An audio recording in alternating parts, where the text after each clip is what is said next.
minutes et ça sera suivi de Monsieur Bail pour 5 minutes.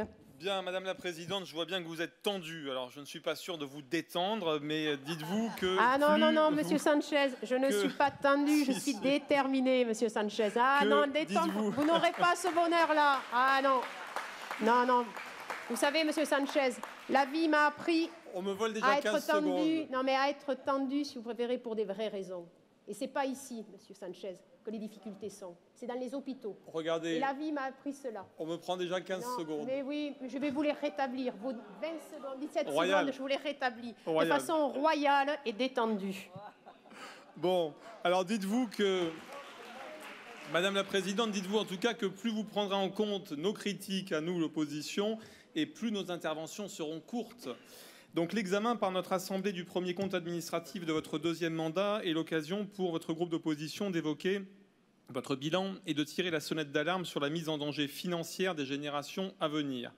Car il faut bien le dire, l'élément le plus marquant de votre bilan, c'est un endettement record, marqueur d'une absence totale de maîtrise budgétaire.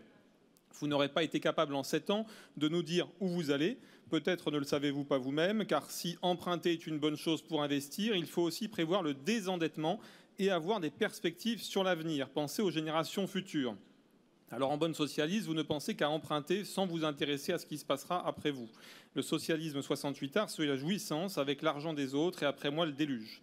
Aucune prospective. Quel est votre objectif en termes d'endettement? Alors vous en avez parlé un petit peu, mais on aimerait bien le voir de manière écrite. Et ce qu'on voit pour l'instant, ce sont les faits d'endettement massif pour notre région et ses habitants. On parlera tout à l'heure de ce que vous avez fait avec cet argent et de votre vision de la région. En attendant, en matière d'endettement, votre bilan concret, c'est au début du mandat une dette de 1,520 milliard d'euros en 2015, passée à 2,873 milliards, soit une aggravation de 89% en seulement 6 ans. Ça, c'est de la gestion. Et je vous fais grâce du crédit bail de l'emprunt obligataire. Aujourd'hui, la cote d'alerte est atteinte. Le ratio de l'encours de la dette par rapport aux recettes réelles de fonctionnement est de 112,8%. La presse régionale s'en fera-t-elle l'écho? Suspense, les articles de ce matin étaient en tout cas dithyrambiques. Peut-être n'ont-ils pas lu ce passage. Autre grief budgétaire que nous pouvons vous faire, la mauvaise gestion des dépenses de fonctionnement. Un institut indépendant confirmait déjà que de 2015 à 2019, les dépenses d'administration générale avaient connu en Occitanie la plus forte hausse de France, avec une hausse de 47%. Rappelons que là où la gauche nous avait promis que la fusion des régions voulue par elle nous permettrait de faire des économies, il n'en est rien. Autre exemple flagrant, les déplacements en voiture, des élus et de l'administration confondus au sein de la région qui ont explosé. Le poste carburant s'est ainsi accru considérablement. On parlait de près d'un demi-million d'euros et le nombre de kilomètres a progressé de 64% pour arriver à 5,2 millions de kilomètres encore récemment. Et dire que les socialistes, les communistes et les Verts passent leur temps à donner des leçons à nos concitoyens sur le réchauffement climatique et la pollution.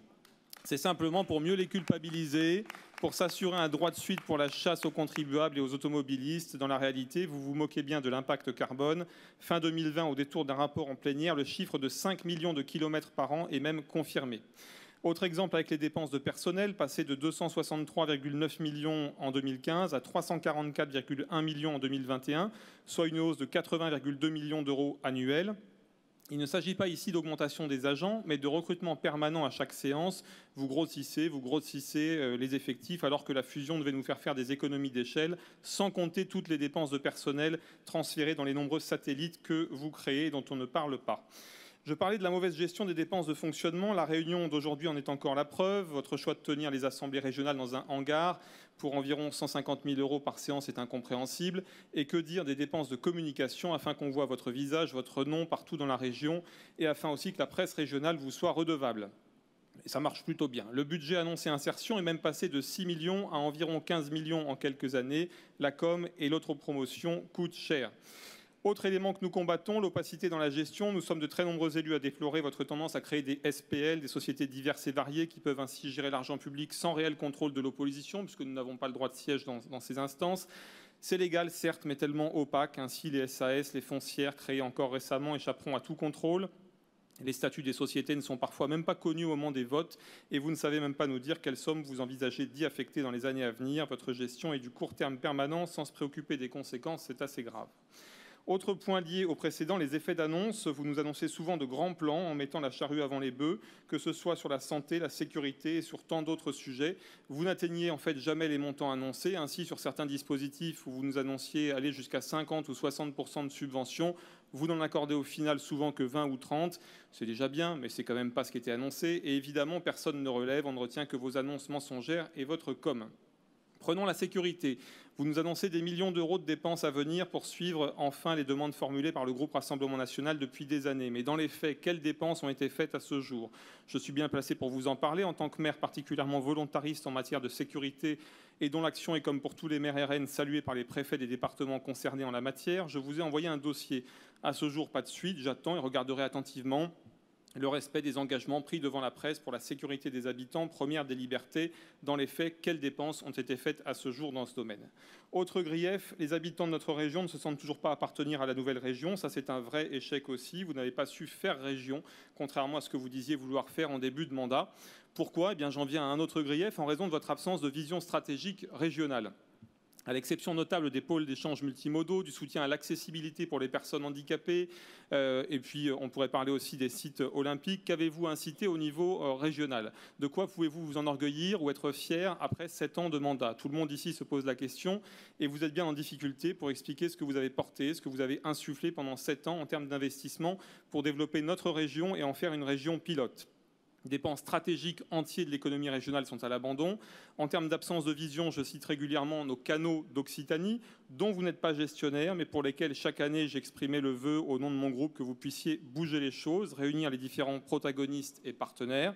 Non seulement vous ne l'avez pas fait, mais plus grave encore, vous n'avez pas été présente aux réunions de concertation sur le sujet par exemple du canal du Rhône à 7, en présence du préfet chargé d'une mission de service public spécifique à ce sujet. Moi, j'y étais. Votre absence personnelle parle plus que tout discours. Pour vous, ce sujet n'est pas important et pour vous, cette partie de notre région n'est pas importante. Nos canaux, c'est aussi l'écologie, le développement économique et le tourisme pourtant. Plus grave, votre méconnaissance profonde de l'ancienne région Languedoc-Roussillon vous fait mépriser un certain nombre de domaines importants pour les habitants et ses bassins de vie. Je rappelle nos vœux déposés par les élus gardois et héroltais du Rassemblement national pour le soutien aux manadiers.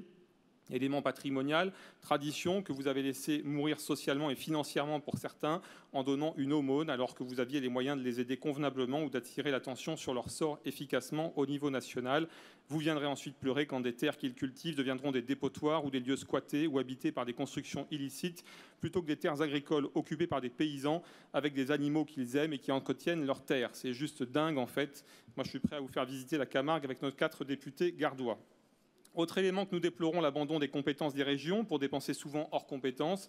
Vous ne faites que distribuer des chèques saupoudrés, mais quid de l'exercice de vos compétences propres? Quid des grands projets qui seront à mettre à votre crédit? Car tout ce à quoi vous assistez est généralement organisé par les villes, les agglos, les associations, mais la région n'organise pas grand-chose, car elle ne crée pas grand-chose elle-même.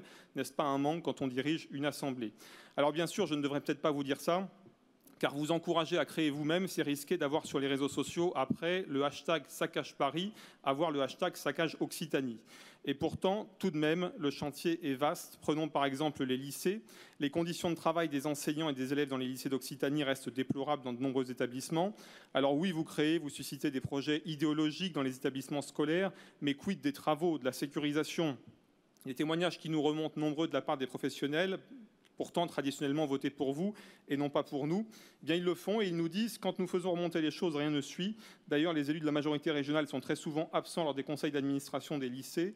On ne les voit presque jamais, dans certains lycées seulement 1 ou 2 fois en 5 ans. Puisqu'on ne les voit pas, on s'adresse à vous, car vous êtes une opposition sérieuse et crédible aujourd'hui, on le voit bien. Alors on vous demandera d'ailleurs un bilan des présences et des absences de vos élus dans les conseils d'administration des lycées, car vous avez refusé de nous désigner, que ce soit les élus LR ou les élus RN dans les conseils d'administration des lycées, mais vous n'assumez pas vos délégations dans ces lycées. Vous êtes une femme concrète, alors rappelez à l'ordre vos élus en la matière, ce n'est pas sérieux, ou alors désignez votre opposition, nous irons dans les lycées et nous vous ferons remonter les problèmes. Mais d'ores et déjà, nous vous le disons aujourd'hui encore, quand allez-vous vous occuper des conditions de travail des enseignants et des élèves de nos lycées régionaux, de la sécurité dans les transports ou de l'emploi, avant de penser à aller dépenser des fortunes abyssales pour faire de l'éolien en mer qui détruit notre région et notre environnement? Je n'aurai pas le temps d'en parler, mais j'ai déjà abordé à de nombreuses reprises le sujet de l'éolien qui est assez grave et je vous demande vraiment de revenir en arrière sur ces sujets-là parce que c'est du grand n'importe quoi, on s'en rendra compte dans des dizaines d'années. Vous parliez tout à l'heure de boussole, je vais en venir à un autre sujet, et de 4L qui vous ont été remises par M. Pradié. À l'inverse de vous, nous l'aurions donné aux associations grassement subventionnées aidant les mineurs isolés que vous accueillez, les migrants que vous faites venir, pour leur montrer où nous allons les renvoyer, ce qu'attendent la majorité des habitants d'Occitanie qui ne veulent plus de toute cette immigration. On en a marre. Enfin, votre bilan, ce sera l'absence de démocratie. Il n'aura pas été possible de travailler ensemble depuis 7 ans. Vous n'écoutez pas votre opposition. Monsieur Pradié le rappelait très bien tout à l'heure. Combien d'amendements de votre opposition ont-ils été acceptés? Pourquoi ce sectarisme?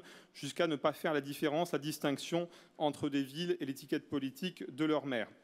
Alors, vous avez encore quelques années pour changer et comprendre le message adressé par les urnes aux élections législatives. Quand on est président, on est au-dessus des partis, on rencontre chacun, on parle à chacun, on ne discrimine pas et au contraire, on se félicite de pouvoir avoir des rapports avec chaque élu, car il n'est pas lui-même, mais il incarne ses concitoyens qui l'ont choisi. Un président d'exécutif doit développer son territoire, tout son territoire, et doit savoir travailler en bonne intelligence.